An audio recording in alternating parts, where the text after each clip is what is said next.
स्वामी श्री रामकृष्ण परमहंस माँ काली के अनन्य भक्त थे। संतों में उनका नाम सर्वोपरि आता है। वे वैराग्य के बारे में भक्तों को समझाते हुए कहा करते थे, मनोवांछित सुख भोगते हुए मनुष्य यदि सत्य के प्रति अंधा भी हो जाए तो उसके मन में यह प्रश्न उठ सकता है कि यह सब भोगने वाला मैं कौन हूँ। यही सत्य के साक्षात्कार की पहली सीढ़ी है। परमहंस जी कहा करते थे, कटीली झाड़ियों से भरे मैदान पर नंगे पैर नहीं चला जाता।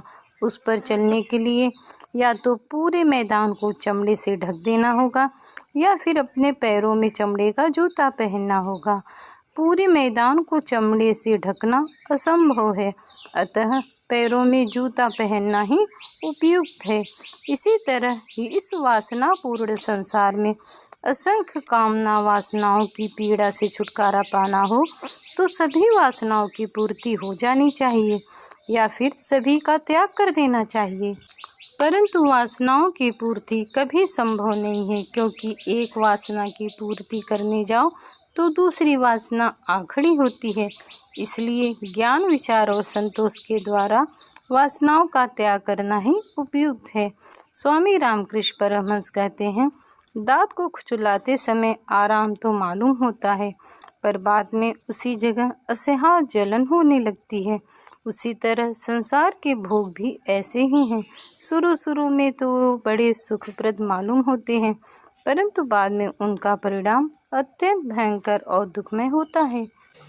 रामकृष्ण परमहंस एक कथा में कहते हैं, एक चील को चोंच में एक मछली पकड़े हुए उड़ते देख सैकड़ों कौवे और चील उसका पीछा करने लगे तथा उसे टोंचते और काटते हुए उस मछली को छीनने की कोशिश करने लगे। वह चील जिधर जाता ये कौवे चील भी चिल्लाते हुए उधर ही जाते। अंत में परेशान होकर उसने मछली को फेंक दिया। तुरंत ही दूसरी चील ने उसे उठा ली। देखते ही देखते सभी कौवों और चीलों में पहली चील को छोड़कर दूसरे चील का पीछा करना शुरू कर दिया। तब पहली चील निश्चिंत होकर एक पेड़ की डाली पर चुपचाप बैठ गई।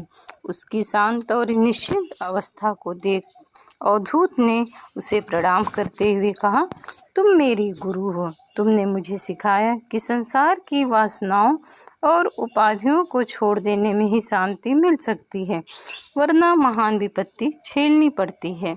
वे भक्तों को समझाते हुए कहते थे, घोड़े की आंखों पर दोनों ओर से अंगूठी लगा देने पर ही वह सीधे रास्ते पर चलता है। उसी भांति संसारी मनुष्य के मन की बहिर्मुखी वृत्तियों को विवेक वैराग रूपी अंगूठी के द्वारा रोक देने पर ही वह कुमार्गों में न भटकते हुए सीधे ईश्वर की पथ की ओर अग्रसर होती है। जय श्री रामकृष्ण परमहंस। जय महाकाली।